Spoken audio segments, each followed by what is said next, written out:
And good evening, everybody. This is Michael Filigera. I am with logicalsignals.com and tradershelpingtraders.com. And this is the Elliott wave update for the S&P 500 index for Monday, July 12th, 2021. Market continues to follow current analysis very cleanly, and that gives greater support to the count that I'm using right now as we track out this final sub-minute wave 5. Now, within that sub-minute wave 5, it is subdivided. But if we take a look right here at this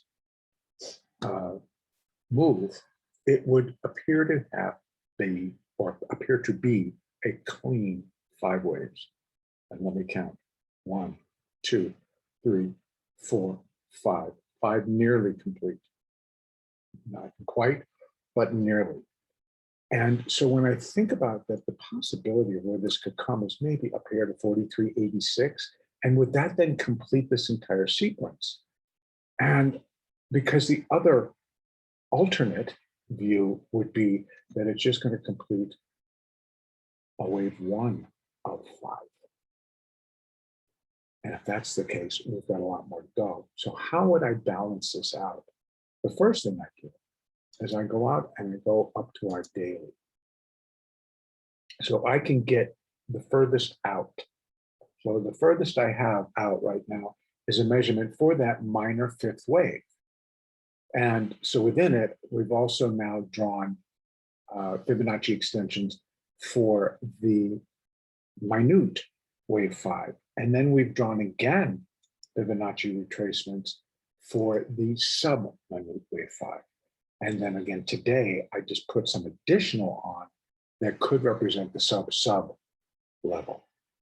So I've come out to the daily, and I'm going to pull this open a little bit so that we can see that the 0.618, which is where minor 5 would be equal to 0.618 of the distance of the length of minor wave 3. That is continuously been the most common relationship between wave 5 and wave 3. So it continues to point that we have more to go before minor wave 5 is finished. Now I start to work it back down. Excuse me. So again, I'm now just back to the hourly chart, and I'm like, well, okay. So if I go here to here, excuse me, I'm sorry, that this projects or to complete here at 43.86. Now, if I still have quite a way to go before I'm getting upwards of 46.71, that's where that minor 5 projects to. We've got a lot of territory between. Now, pull this back down. This could definitely be just wave 1 of 5.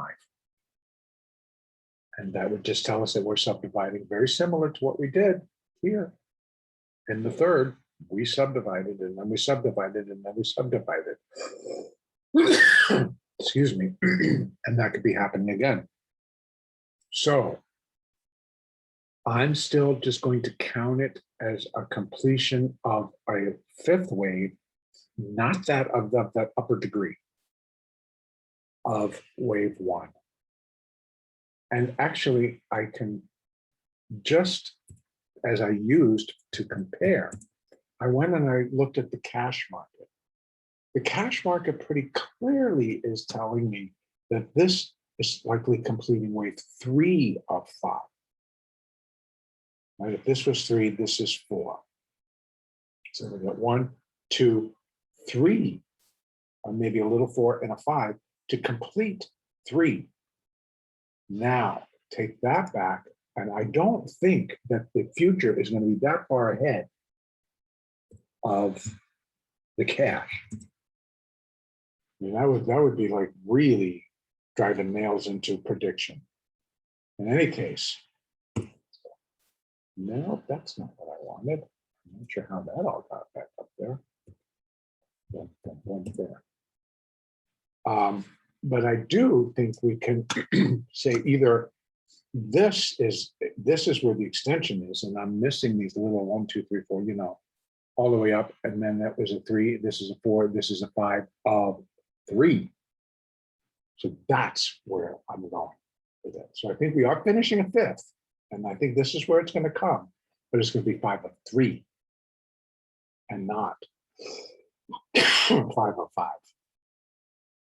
That does tell me that we have, and I know it's very crowded, so I am going to have to start to take some of these off. In fact, probably take all of them off and reset them so that we can see it. That if this is going to complete, we got one more up, up to 43.86-ish, anywhere above this current high, 79.25, does the trick. Then we have a 4th wave correction. And to tell you the truth, this is kind of where I'm thinking it's going to go. So we've still got that, can come back into this 4th of one lesser degree. And then still, we're going to do a 5th wave up. So we are continuing to stair step. And now I'm going to start putting back. First, I'll put back this one, which should give us where we think this current 5th wave is going to come. And that's right there at 43.87, so in that hood. And then I'm going to put the next layer on that's going to tell us where, oops, the subminute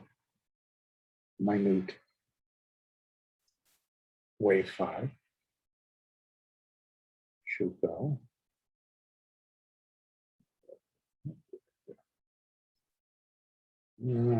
These are all going to be estimates because I'm not quite getting precise enough. I don't think that I have to break it down.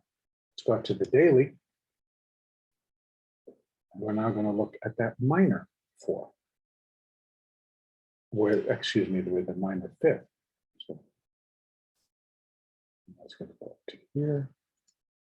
That's going to go there. And so going back to the hourly, now let's see where we're going to get overlap, because once again, once I get that 3rd finished, I'll run this from here to there to down to give us where the larger 5th should come to. Right now it's pointing to right there. But you can see we got this huge cluster. Here's one. Yeah, 44.60. And so we've got this very large cluster above 4400. And that's where I think it's going to stair step its way up into it. And we'll complete, I think, somewhere up into this area. And I know that it doesn't seem like it's that far. And then in another view, it seems like it's a mile away to get up to 100 points from where it is, and still have to correct and go. But it has stair stepped its way up here so beautifully thus far that it hasn't broken any guideline or rule to take us away from this count. So it's very similar to when you're basing a trade on the moving averages. Well, unless it breaks the reason that you're getting into the position, because you're looking for a move to a particular next level, and your moving averages continue to confirm it, until your moving averages don't confirm it, you stick with the trade. Or you try to have patience, let's say. Same thing here. I don't have any reason to go with that. No, we're finishing, because my little bit larger Fibonacci extensions are telling me, no, there should still be more to come based on common relationships between the waves. So when we get those common relationships and they're consistently being met thus far, I have no reason to doubt them coming up here. Again, of course, our new all-time highs, we will be looking closely at 43.87. I'm going to want to see the reaction at that level. I want to see what happens off that level again, because we are in uncharted territory. So we only can go on what our common relationships are. We don't really have any chart points. because we've not been here before. So I can't say, well, this is a fourth wave, or this was a fifth wave of one previous, move. And so you can pick resistance and support based on that. We haven't been here yet. So we're going on history. And so based on history and this index, these are the most common relationships for the type of move that's underway. So that's what we're going on. And that whole big cluster up here continues to point that this is where it most likely will go. The count will become clear and evident, which is why you can see, like today, I went out to look at the cash market to realize, no, it's not done yet. So there is another subdivision under here that proves that this is just finishing the third. We still have a 4 and a 5. And to be honest with you, that balances out very neatly with the NASDAQ. And these two indexes seem to be going hand in hand. For all this rally and decline, they've been going pretty much hand in hand, supporting each other in either direction and just kind of going together on this. And so the NASDAQ continues to point higher, so does the S&P. And again, that's based on the Fibonacci relationships between the waves. So I'm going to leave it there. Pullbacks now. When we get up here, remember, we're completing a third wave. Then we're going to have a fourth wave correction. This is the area. Minimum would be here. Let me take this down just a tad, if we can get a quicker, easier look. This would be the one area, but it could find some support even higher. And that would be up into here. That wouldn't be much of a pullback. So that's why I think that we head into this one, which isn't actually all that much further below that. But it just opens up the depth. It can go within the range. And being that it would be a fourth wave, what it can't overlap basically is this right one. So, but it can get itself into this territory. So down here, and then down as far as, oh no, I take that back, I'm sorry, it's not that way one, it's this way one. So it definitely can come all the way in here. Because where we would run that Fibonacci retracement from is from here to wherever this tops out. And that'll give us a retracement back. And most likely like 0.382, 0.5, we're going to come into this zone. So continue to use your moving averages for intraday day trading on a 1 and a 2 and a 5 minute chart. I also can use it against a 15-minute chart. You can check on it on your hourly chart, just to keep tabs on where things are lined up and where things are not lined up. It was good trading today. It gets slow at periods, but if you remain focused and remain engaged, it's a very profitable day. So the trading is very profitable, and that's both the S&P and the NASDAQ. I'm going to leave it there, folks, and the next update will be Tuesday, the 13th.